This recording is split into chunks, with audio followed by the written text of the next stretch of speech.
गवालपारा जिल्लानि दुधनै भालापारानि बर' हिन्जावसाखौ जिनाहारि खालामनाय आरो हिरण्मय खाख्लारिखौ गाग्लोबनानै बुथारनायनि गुबै दायनिगिरिनि न'खौ दिनै गवालपारा जिल्ला खुंथाया सिफायनानै होयो। मख'नो गोनां बाथ्रादि थांनाय मे दाननि 3 खालाराव दुधनैयाव बैसागु फोरबो फालिनायखौ नायनानै न'आव फैफिननाय समाव भालापारा गामिनि बर' हिन्जावसाफोरखौ धन आली तालुकदार, बाहार आली आरो रहमान आली मुंनि दुथां सुबुंफोरा हानजायै जिनाहारि खालामदोंमोन। बे जाथायनि सोमोन्दै दुथां सुबुंनि न'खराव 5 मे खालारखालि जिनाहारि खालामजानाय गामिनि सुबुंफोरा सावरायनो थांनाय समाव दुथां सुबुंनि हानजाया गाग्लोबदोंमोन। दुथां सुबुंनि गाग्लोबनायाव हिरण्मय खाख्लारिया गोब्राब जोखोम जानानै 17 मे खालारखालि गुवाहाटीनि जिएनआरसिआव देहा फाहामसालियाव दुखुनांथावै जोबथा हां बोदोंमोन।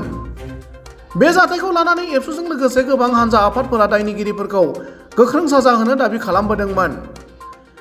जोबथारनायाव हानजा आफाद, रायजो राजा आरो न'खरनि सुबुंफोरा हास्थायनाय बादियैनो दिनै गवालपारा जिल्ला खुंथाया जिनाहारि आरो बुथारनायनि दायनिगिरिफोरनि न'खौ सिफायनानै होयो।